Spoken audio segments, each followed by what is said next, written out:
Suspense. In America's most discriminating homes and clubs, where dining and entertaining is the last word in luxury, the first word in wines is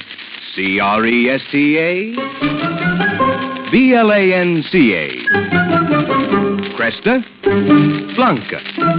Cresta Blanca. Cresta Blanca. Yes, Cresta Blanca California wines bring gracious luxury to your table from the finest of the vines. When you pour superb Cresta Blanca Burgundy, Sauterne, or any Cresta Blanca table wine, you enjoy the wine offered in America's most discriminating homes. For the best, serve Cresta Blanca. Shenley's Cresta Blanca Wine Company, Livermore, California. And now, Shenley brings you radio's outstanding theater of thrills, Suspense. Presented by Roma Wines. That's Roma.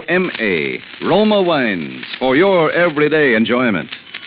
And now, Roma Wines of Fresno, California, bring you Mr. Edmund O'Brien in the Argyle Album, a suspense play produced, edited, and directed for Shenley by William Spears. Back when I got my first job on the Herald, Alan Pierce was its star reporter. A little later, he went to Washington and became top dog of all syndicated political columnists. Pierce could tell you what the president said when he didn't like his breakfast and who was getting paid off for what, by whom, and how much. He was a national big shot, so naturally his coming back to the hometown last January got local front page. Especially since the first thing happens, he checks into the Belden General Hospital from a heart attack he had on the train, right as it pulled into the station. Quite an entrance, and timed. Well, maybe you remember. Just when 22 million anxious readers were waiting for his promised expose of the contents of the Argyle Album, the thing he'd been building up in his columns for about 2 weeks before. Teapot Dome was going to be a church club misunderstanding compared to this. Naturally, all the boys hung around the anteroom of this hospital suite during visiting hours, but nobody from the press cracked the door to the sick room for the first 3 days. Then, on the fourth morning, Van Selden, the doctor, came smiling out into the anteroom. Good morning, gentlemen. Gentlemen. Mr. Pierce would have willingly seen you all the first day. Of course, as his medical advisor, I couldn't permit anything of the sort. However, today I'll allow you to see him one at a time. I suggest that you gentlemen draw straws or something for turns. Oh, that is, except the man from the Herald. Mr. Pierce asked expressly to see him first. Hey, the Herald man, that's me. Is the Herald representative here? Over here, Doctor. Do you want to come in now? Right with you, Doctor. Hey, Pinky, come here. Yeah, Harry. Listen, Dr. Van Selden, this is Mr. Melvin Pincus, the Herald's best and believe me, quietest photographer. Now, he's very good for patients. I wonder... I'm afraid not, Mr. Mitchell. Okay, Doc. Okay. Stand by, Pinky. Nurse, let this gentleman in. I'll be on the fifth floor. Very well.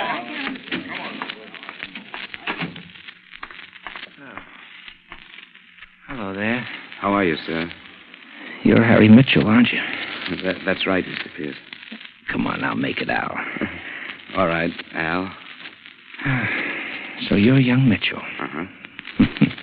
How time flies. I spoke to the old man on the phone. I said, send your next Alan Pierce over, and he sent you. Do you consider that a compliment? Compliment, brother. I'm going to hit him for a nice fat raise. Well, Harry, have you got your questions all written down like a good reporter should? Oh, no, I don't work that way, sir. Neither do I. I suppose you want to know what the Argyle album is? Hey, you're not really going to tell me. Look, crank me up a little bit, will you? Yeah, sure. Harry, it's got to a point where I think I ought to share it with somebody. Preferably somebody like myself who thinks like me. And I'm going to ask you not to use this unless I'm not in a position to. Okay, it's a deal. Well, you know what an album is. This one is quite a fancy-looking one.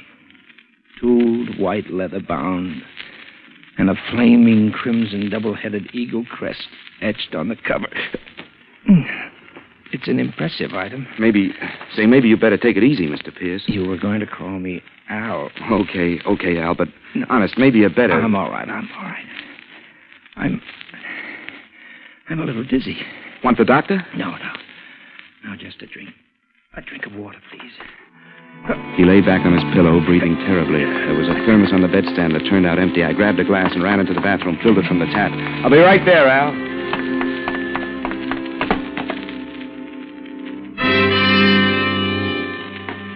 Mr. Pierce. Al. Oh. I stood there for a while, feeling awfully bad, thinking awfully hard. Finally figured an idea. Hey, Harry. Pinky. Here I am, General. Is he going to pose? Yeah, he's going to pose. Come on in here. What's going on? Pinky. Huh? Pinky, look at him. He's dead. Huh? Passed out while we were talking.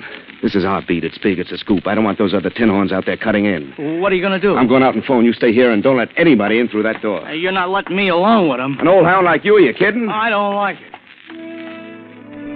I went out to the pay station in the hall and phoned in the story. Then I found Dr. Van Selben on the 5th floor and broke the news. Between the 5th and 7th floor, where Pierce's suite was, we picked up the chief surgeon, the superintendent, 4 nurses, and litter bearers and attendants. We went through the anteroom where the reporters were. Hey, come on. The newspaper boys smelled something was up. Nobody'd left them in Pierce's room. But the official hospital gang and me barged in and headed straight for the bed where the corpse was. I got a funny feeling. Pinky wasn't in the room. Dr. Van Selben and the chief surgeon went over to the bed and pulled back the covers, and you could feel the shock go through the whole crowd. A long steel scalpel was sticking right up in the middle of Alan Pierce's chest.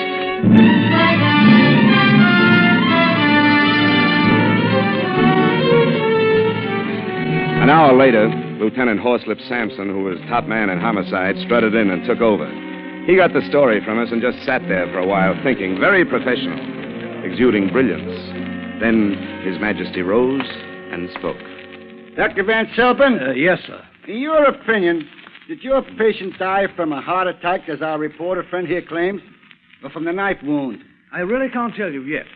Indications are that it might be either. You see, in either case, the heart was stopped. Yeah. The heart usually stops in cases of death, doesn't it, Doc, huh? The only thing is, I took his pulse before I left the room. There was no pulse. That scalpel could just as well have been stuck in a loaf of bread for all the damage it would Mitchell! Why'd you leave a dead man unreported? Why'd you leave the photographer here without telling the Noise? I was a reporter with a scoop. Who'd you expect me to leave here? Somebody from the Express? Noise, were you outside the door the whole time? Yes, sir, with the reporters, and nobody came out except Mr. Mitchell. The photographer went in, but never came out. Take a can in the bathroom, Haggerty. Yes, sir. There's nobody here, Chief. Margerson, those windows locked. Yes. Horslip, should bring out your Scotland Yard. Too tough a spot to be fresh. If I could only get an angle. Must be an angle. He got up, sore, and started looking around himself. He walked over to the white bed screen in the corner. It's funny, it stood there all the time, such a natural piece of hospital equipment, you never noticed Gotta it. get an angle. But even now, before Yeah, he touched it, I some kind of an angle. I knew what he'd find there. Now, where am I And I gonna edged get for the an door. angle? He started to pull aside the screen, like somebody'd look hopelessly in any unlikely spot for a lost collar button. Then he let the screen fall over. Holy smokes! And there was Pinky. Pinky, all huddled up among his photographic equipment with a surgeon's scalpel sticking out of his Hey, neck. you, Mitchell! Mitchell!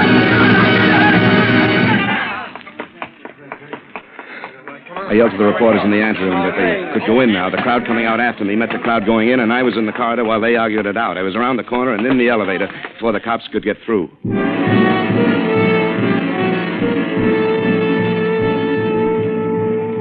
I walked right through the walled-off lobby and up to the 2nd floor, and nobody said a thing. Time was still with me. I knew Pierce's secretary was keeping suite 213 for him until he was supposed to get out of the hospital. One moment. Yes. May I come in? Well, I'm a friend of Mr. Pierce's, Mitchell of the Herald. Oh, what is it, Mr. Mitchell? Something I can do? Would you let me rifle your boss's desk, huh? What? Files, papers, and possessions. I'll put them back real neat. There's something I have to find. Are you crazy? I was afraid that'd be your answer. What are you going to do? I'm sorry. Don't! Really am. I really was. Didn't like to hit a woman, especially that cute. I searched the suite top and bottom, but if Pierce had ever had the Argyle album, he took no chances keeping it around. I found his personal address book, though, and figured it was no more use to him than it might be to me. Now I needed a place where I could sit down and think. Then I remembered I was carrying a key from my pal Joe Walsh's apartment while he was sunning himself in Florida. Yeah, at least nobody could figure my going there. At Walsh's place, I spent about 20 minutes with Pierce's address book. He had Washington phone numbers in it that hadn't been in public directories for the last 30 years. There was one in this town that had a red crayon circle around it. It was a query. Jorbrod. Jorbrod on Worcester Street. Not the kind of neighborhood Alan Pierce usually socialized in. I was just about deciding I'd go and see Jorbrod when somebody decided to pay me a visit. I checked through the keyhole. I didn't see much, but what there was to see was female. So I took my chances and opened the door. She stood there, about 5'7" of the most interesting stuff I ever remember seeing. Not young, mind you, not angelic, but gorgeous and smart-looking and sweet-voiced. Hello there. Who are you? May I come in? Sure, at your risk. Who are you? You may call me Marla, Mr. Mitchell. And I want the Argyle album. Just like that? No, not just like that. I could be nasty, you know. After all, the police want to. Somehow, Marla, that doesn't worry me at all. I just don't think you make it a policy to have traffic with the police. An astute youngster. I like you. I like you, too, but I haven't time. I'll give you $500 for it. I don't even know what it is. What is the Argyle album? 10,000. Without a breath, huh? There's some jump. 10,000. I'm really sorry, Marla. But I wanted to know it's not for sale. Very well. She moved so casually and directly to the door and opened it so quickly I hadn't even gotten out of my chair before her two boyfriends stepped in. The first one looked like a fat businessman, hair slightly gray, nice smile. The one who followed him had the square, low-cut, irresistible appearance of a medium-sized tank. Mr. Winter, Mr. Hobray, Mr. Mitchell. How do you do? He's not terribly cooperative. Oh, no? He doesn't perform, not for love, nor for money. Very stubborn. Well, she really didn't try love, Mr. Winter. From what I know of Marla, that's hard to believe. Hey, Marla? So you're stubborn, Mr. Mitchell. A stubborn murderer. I'll repeat my question. What is the Argyle album? My, you are a gifted actor. Never mind. Forget it, Mr. Winter. Well, isn't $10,000 enough? That's the best we can offer and still make a profit. Let's not waste time. Oh, I am sorry, my boy. I'm very sorry. Very well, Gil. Yeah. The big guy stepped toward me. I ducked and took the table between us. Gil pushed it aside like it was matchstick. His left hand lashed out and had the lapels of my coat, and I was lifted until my shoe tips touched the floor, helpless as a baby. I started slapping my face, front hand and back. It kept up and up like a hot lick on the drums, and the agony was unbearable. He stopped. I waited. Like you wait between pauses of the dentist drill. Then I guess I tried to move because I saw the small eyes flicker and the huge fist come swinging at my face. I wanted to duck but couldn't. My hands were torn from in front of my face, and it came. Shocks of intolerable pain like searing flames, and then the flame flickered and went out.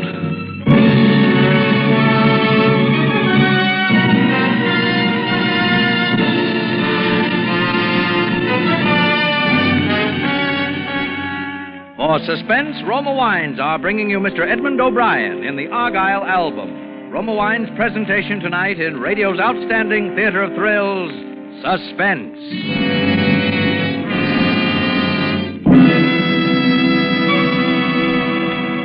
Suspense, radio's outstanding theater of thrills, is presented by Roma Wines. That's R-O-M-A, Roma Wines, selected from the world's greatest reserves of fine wines. Now that the vacation season is over, friends and neighbors are dropping in evenings to talk over summertime experiences. Make these pleasant reunions rich in cheerful companionship by serving delicious Roma California wines. Yes, guests are sure to feel right at home when you offer glasses of rich Roma sherry, Roma port, Roma muscatel, or Roma Tokay. These traditional Roma wines of welcome, long favorites with millions of Americans, add warmth to conversation, make every friendly occasion more enjoyable. There's a better tasting Roma wine for every occasion, for every taste. Keep an assortment on hand for everyday dining and gracious entertaining. Remember, always insist on Roma wine. That's R-O-M-A, Roma Wines, America's favorite wines. And now, Roma Wines brings back to our Hollywood soundstage Mr. Edmund O'Brien as reporter Harry Mitchell in the Argyle album, a play well calculated to keep you in suspense.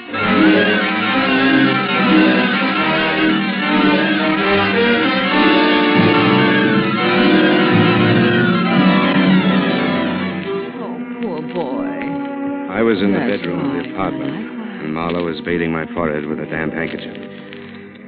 I lay quiet until things cleared up a bit. That's it. Rest a little. That's the boy. Marla. Where's the album, darling? Hmm?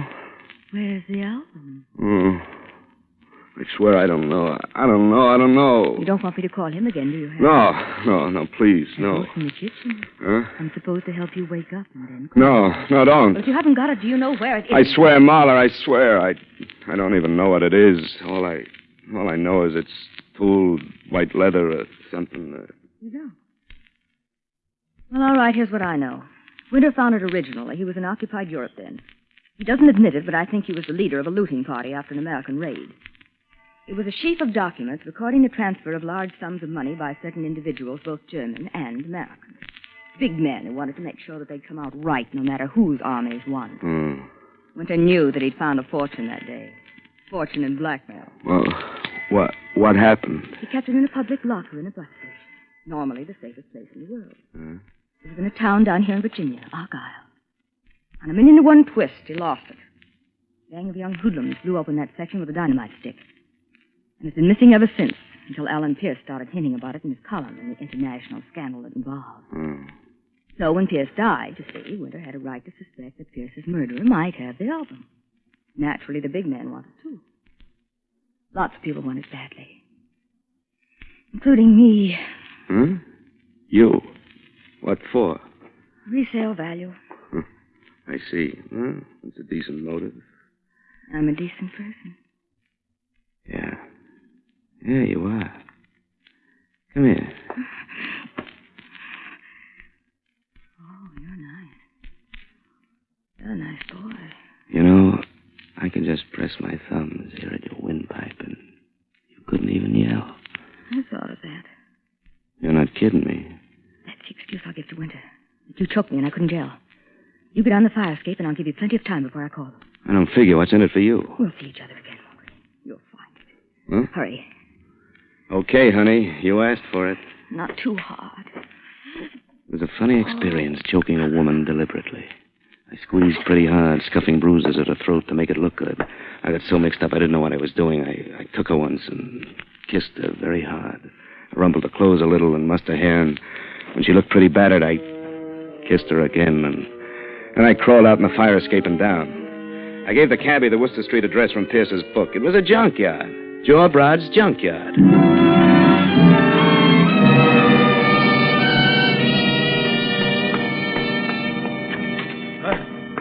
What do you want? You, Mr. Broad, Joe Broad? That's my name. What do you want? The Argyle album. What? How did you... I know you. You're that Mitchell guy, the police one for the murder of Alan Pierce. If you move, I'll kill you. Hey. Say, I got you figured, Brad. Huh? Yeah, you're the fence for all the juvenile crooks around here. Oh, some junkyard. Oh, well, I'm on lots better terms with the cops than you are, Mitchell. Yeah? And I'm phoning them right now. Sure. One of your kids brought you a nice white leather book with a two-headed eagle on it. Maybe you stretched and gave him 2 bits for it. Then you found out you had something too big for a little guy. You knew it was worth dough, but your stomach wasn't tough enough for big-time blackmail. No. Yeah, so you figured a way to be right. You still make dough. Sell it to Alan Pierce. What of it? Selling's no crime. Hey, I'm really guessing, but good, huh? Hey. You invested the price of a couple of photostats and a train ticket to Washington. You got to Pierce and sold him the photostats. Hey. And then you told him he'd have to come here for the rest, huh? Nothing to keep me from killing you right now. No, I guess there isn't. Sure not. You're a fugitive, aren't you? Escape killer, you wouldn't touch me. Wait, don't!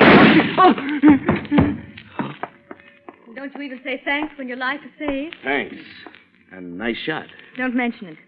You wonder how I knew you were here. Yeah, you watched me take the cab from the window and got the number. I know that one now. Oh, you're bright as well as nice. Maybe we can play this game together now that we have the album. Huh? Have we? Well, it can't be far. In the desk drawer, the filing... I think we both saw Broad move at the same time. The gun at the edge of his fingers was somehow in his hands again. It wavered weakly between Marla and me. It was like watching a slow-motion movie. Marla didn't waste time. I saw the Swede's little body jump at the impact, but his gun kept waving, and it went off. Marla sighed and fell down at my feet. She smiled at me once. That's all.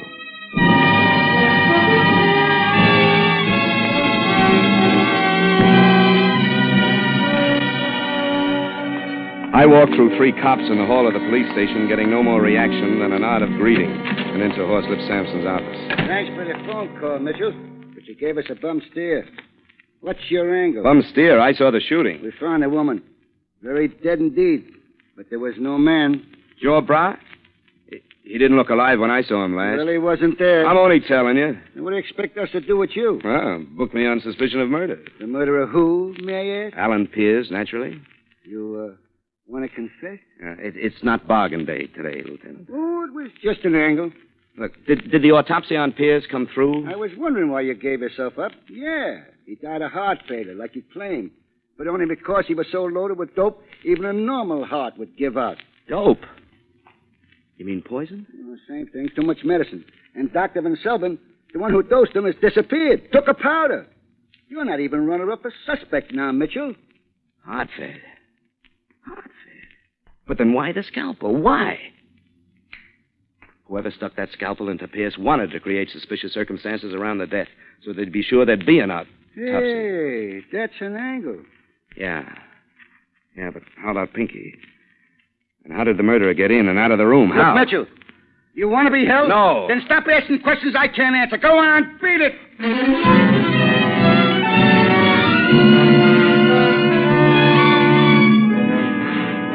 I still wanted to break it. I found myself nursing a deep belief that there must be equal justice for the murders of a man I loved, another I respected, and a woman I admired. Well, there was only one place I could figure out where to start. I picked my way through Joe Brod's junkyard. Shapes of skeleton cars stood out dark in the moonlight. At the far end of the yard was a lighted shack. I went up to it, almost to the door. Somebody pushed me from behind. My own body knocked the door open. Brod was propped into a chair, facing me, his eyes wide. Winter stood beside him, and Gil walked up from behind me alongside. Oh, come in, Mitchell. Thanks.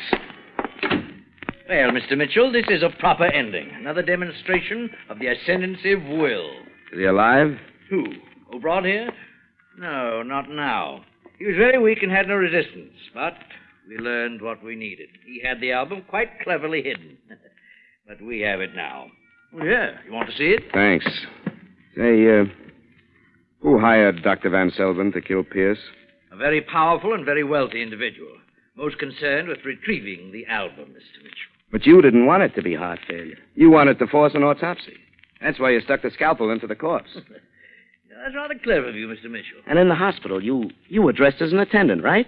Huh? You got behind that bed screen sometime earlier in the day, probably early in the morning, before Pierce woke up, right? You were willing to wait a long time for what you wanted. It was very tough. You hoped to find out from Pierce where he had hidden the album. You found out instead that Pierce didn't have it. But you knew that Pierce was going to die anyhow from the overdose. Oh, you decided to frame the doctor with the scalpel, forcing the autopsy. You know, there's only one conceivable reason for you to have taken all those chances. And what, may I ask, can that conceivable reason be? That you are the powerful and wealthy individual who got Dr. Van Selben to do Pierce's murder. Really? That you are no more Mr. Winter than I am. Yeah, the original Mr. Winter who smuggled the album out of Europe. You eliminated when he first tried to blackmail you and your fellow thieves. Thieves, really? By that line of reasoning, I was able to do a little research in the files of my reporter's memory.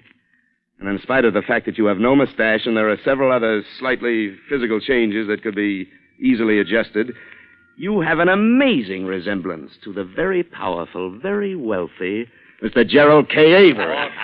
Theory, merely theory.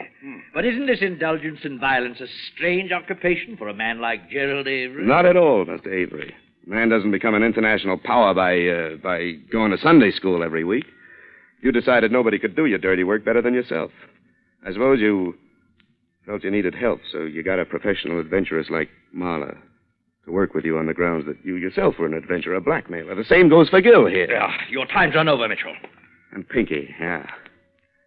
Pinky. Of course, it doesn't bother you that you killed a nice guy with a nice family. To you, he was only in the way. You stuck the scalpel into Pierce's corpse to save yourself some more trouble. The trouble of paying off Dr. Van Selben. He'll probably show up floating. You dragged Pinky behind the screen. and you got behind with him and hid.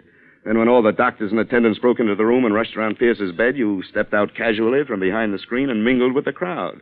You were dressed for the part. As a reporter, Mr. Mitchell, would you describe that exploit as daring or brilliant? No, Mr. Avery. I'd use the words selfish, traitorous, foul. Oh, your morality sickens me. There's one more thing you didn't count on. Gil here. Gil has nothing to do with it. Oh, yes, he has. You keep your mouth shut. I'll do nothing of the sort. Let him talk. Gil! Let go of my arm. Let him talk. Thanks, Gil. And just keep hold of that arm. Talk. Okay. As I was saying, Mr. Avery, you forgot that Marla and Gil have been playing along with you because they figured you were their kind. There is a certain honor among little crooks, but not among you big-timers, Mr. Avery. Now, you have the album that couldn't hurt anybody but yourself. Who's the blackmail? Where's the payoff? Gil's wondering what's going to protect his interests. He knows now what happened to Dr. Van Selben. He knows. You see, he figured you for an honest crook, not a big-timer. You're not listening to him. He's only playing for time. He's only trying to save his own miserable skin. I'll pay you off, Gil. I'll pay you more than you've ever dreamed. You really are, Geraldine. Don't be an idiot, Gil, now. You cooperate with me, and Gil! My arm!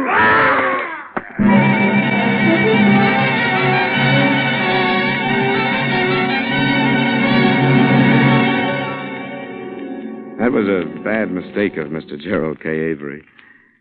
You see, he figured his gun was bigger than Gil. He moved fast, but not quite fast enough. The lead hit Gil in the shoulder, but that didn't even faze him. I understand he broke Avery's arm. That's when Avery screamed. The next blow broke Avery's neck. Well, there was an awful lot of excitement because Horslip's shadows caught up with the proceedings just about this time, and the details aren't too clear. All I know is, that it had been a big day. I was awfully tired. I went home, climbed in bed, and slept a long, long time. With my head on a nice pillow made of tooled white leather.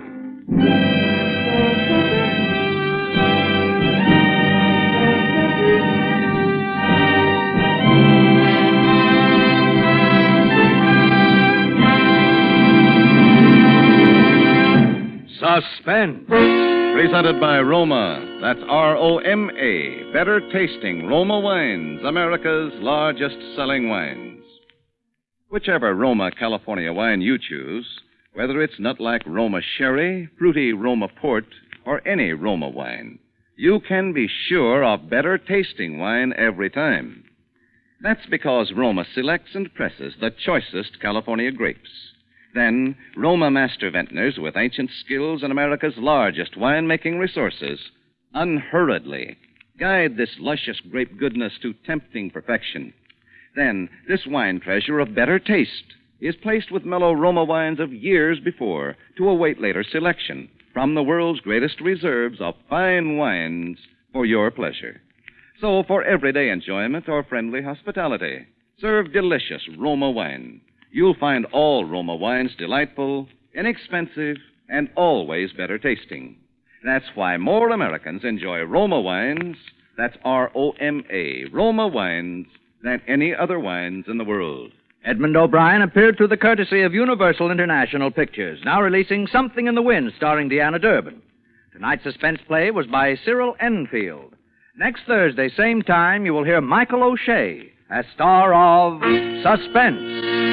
Produced and directed by William Spear for the Roma Wine Company of Fresno, California. This is CBS, the Columbia Broadcasting System.